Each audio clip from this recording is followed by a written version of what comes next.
kasih sayangnya Nabi Muhammad menjadi kasih sayangnya kita. Ana wa kafilul yatim, aku dan orang yang menyantuni anak yatim. Tolong foto saya begini ini jangan dipakai untuk pilkada nanti. Aku dan orang yang menyantuni anak yatim, kahataini fil jannah, macam ini di surga nanti. Lalu kemudian Nabi mengeluarkan dua jarinya, as-sabbabah jari telunjuk, wal wusta jari tengah, wa farraja bainahuma dijarangkannya. Beginilah dekatnya kasih sayang Nabi kepada anak yatim. Fahammal yatima fala taqhar wa ammas sa'ila fala tanhar wa amma bi ni'mati rabbika. Santunan anak yatim menjelang menyambut bulan suci Ramadan, dipajanglah anak yatim 100 orang, bis amplop disalami. Anak yatim itu dipajang, kalau disukat dihitunglah biji mata orang 3 cuci tangan menengok anak yatim tadi, 3 keranjang menengok. Malunya anak yatim itu di depan orang, tersipu malulah dia bukan main. Begitu dibuka rumah tengok amplop 10.000 perak. Apa kata dia? Celaka ni pengurus ni. Sumpah anak yatim. Kalau mau menyantuni anak yatim, antarkan ke rumahnya. Jangan dia dipanggil. Ustaz di ceramahnya enggak. Saya setiap bulan mengirimkan santunan yayasan Hajah Rohana almarhumah emak saya sejak meninggal 2 tahun sudah, menyantuni anak yatim, fakir miskin dan duafa. Saya pesankan jangan bawa mereka menjemput, kita mengantar, muliakan mereka. Karena kita menyerahkan ini karena cinta kepada Nabi Muhammad sallallahu alaihi wasallam. Boleh jadi kita masuk surga karena doa anak yatim, tapi anak yatim jahat Pak Ustaz, macam hantu. Ayahnya tak ada, dia kurang kasih sayang. Sedang anak kau aja macam tuyul. Ada kau menggendongnya di rumah, apalagi anak yatim yang tak berayah. Ini ujian dari Allah Subhanahu wa ta'ala. Kalau sanggup datang ke sekolahnya, tanya kepala sekolah, Pak Kepala Sekolah SMP, ya, berapa anak yang mau ujian semester ini tak bisa ujian karena belum bayar uang sekolah? Berapa yang yatim? Ada kira-kira 50 orang Pak. Saya bayarkan semuanya. Enggak, 1 orang aja. Berapa uang sekolah sebulan? 50.000. 12 bulan 600.000, bayarkan lunas. Pas anak emaknya buruh cuci mengambil upah, datang ke kepala sekolah, Pak Kepala Sekolah, inilah hasil buruh cuci sama setrikaan untuk anakku, bisa tak ikut ujian? Apa kata kepala sekolah? Bawalah duit itu balik Bu, anak ibu sudah dibayarkan orang 12 bulan. Siapa nama bapak tu? Tak tahu, pokoknya jamaah dari Masjid Nurul Iman. Berdoa dia di tengah malam. Ini ndak, disuruh pula antar. Abang antar sebentar ya Dek. Pas giliran janda-janda tua disuruhnya bininya. Pas giliran muda cantik mak yatim tu gatal pula dia mengantar ke belakang. Jamaah yang dimuliakan Allah Subhanahu wa taala. Bagaimana kasih sayangnya Nabi, begitu pula lah sayangnya kita. Nabi waktu itu sedang dikepung pada perang Uhud di belakang Masjid Nabawi, tahun ketiga. Nama perangnya Uhud. Apa kata sahabat? Berdoalah ya Rasulullah, satu doa saja. Kalau kau panjatkan satu doa ni, mati mereka ni semua. Karena setiap Nabi itu punya dakwatun mustajabah, doa mujarab yang makbul, doa pamungkas. Kalau kau bacakan doa ni sekali, menang kita ya Rasulullah. Kata Nabi, tidak. Tak berdoa Nabi pada perang Uhud. Disimpannya untuk apa? Syafa'atan li ummati yaumal qiyamah. Kusimpan doa itu untuk syafaat warga desa Tanjung Gusta, Kecamatan Sunggal pada hari kiamat.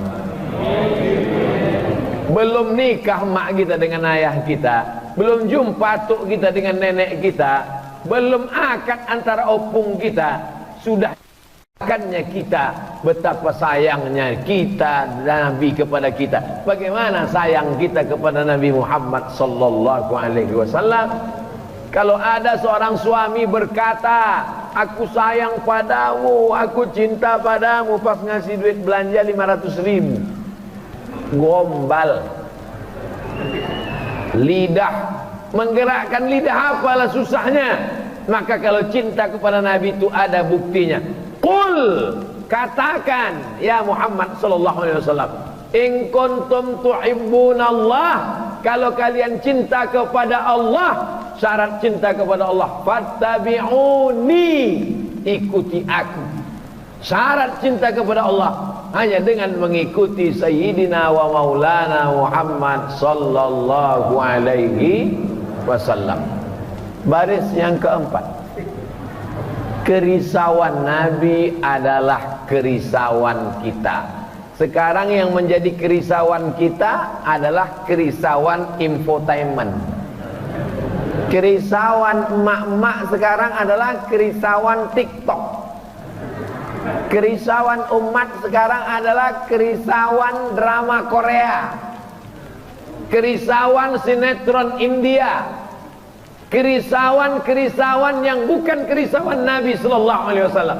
Apa yang dirisaukan Nabi? Man lam yahtam bi amril muslimin falaisa minhum. Siapa yang tak peduli kepada saudaranya, maka dia bukan umat Muhammad sallallahu alaihi wasallam. Tak ada peduli sikit pun pada masalah Palestina. Masalah Palestina adalah masalah politik, tidak ada hubungan dengan agama. Di ruang tamu di rumah saya, sebesar baleho itu, lebih besar lagi, gambar Masjidil Aqsa. Buat gambar Masjidil Aqsa Palestina. Supaya apa? Supaya tamu yang datang yang pertama dia tengok bukan gambar Abdul Somad, tapi gambar Masjidil Aqsa. Sadarlah dia, anaknya bisa sekolah, bininya bisa memasak. Orang Palestina belum tentu bisa makan, padahal Palestina adalah kiblatnya umat Islam. Oh, banyak duit ustadz membuatkan foto sebesar itu di ruang tamu, dikasih orang. Yang mengasih itu orang Medan, namanya KNRP, Komisi Nasional apa tuh bang? Komisi Nasional entah apalah, pokoknya Palestina lah ujung-ujungnya. Dikasihnya saya tempelkan supaya orang tahu disinilah tempat Isra Mi'raj Nabi Muhammad. Nah, disinilah Nabi sholat sampai 17 bulan menghadap baru pindah ke Ka'bah. Disinilah tempat saudaramu dianiaya orang Israel sejak tahun 1946. Masuk Israel ke sana.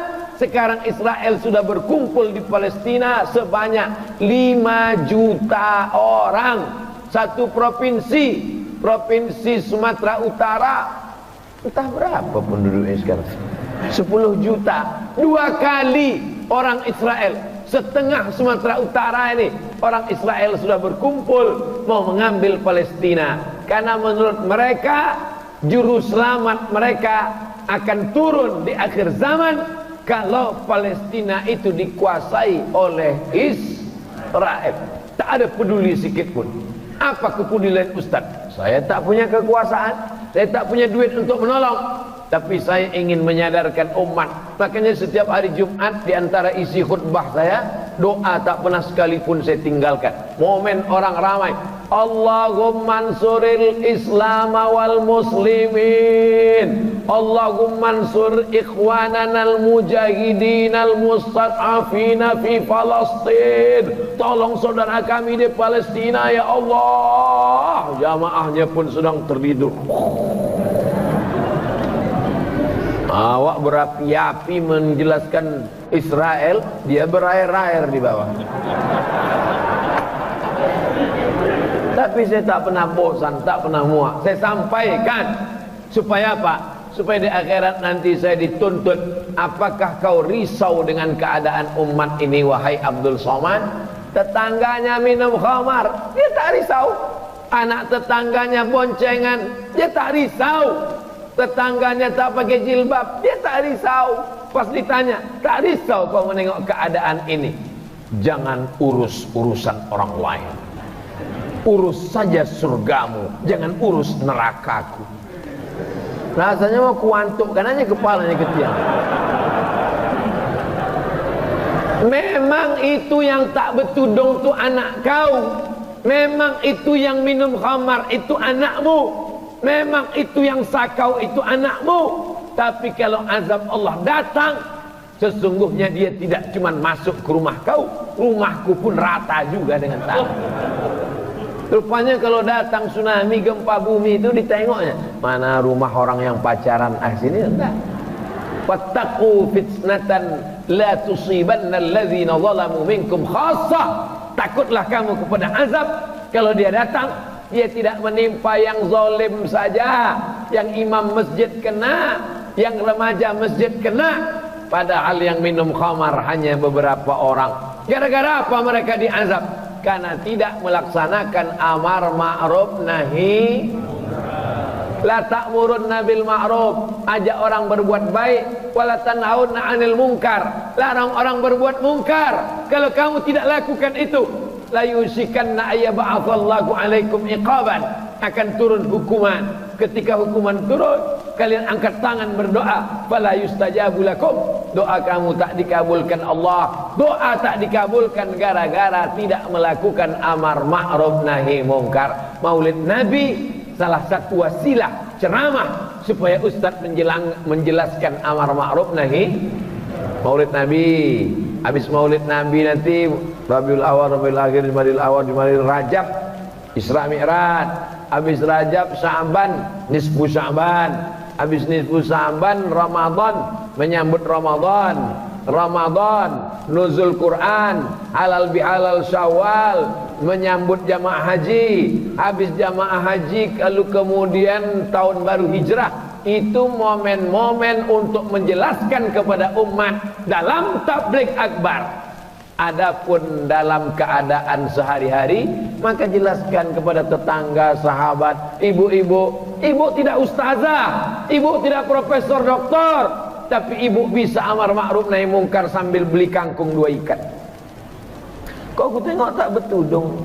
Yang penting hati kita berjilbab. Oh begitu ya? Iya, tak lama sesudah itu datang orang gila tak bercelana. Takut. Bilang sama dia, yang penting hati kita pakai celana.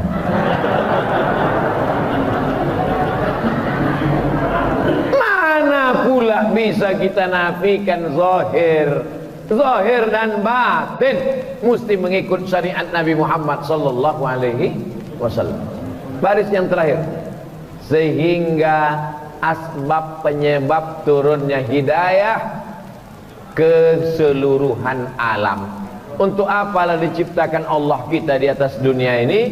Supaya sampai hidayah Islam ini ke semesta alam. Wa ma arsalnaka illa rahmatan lil alamin.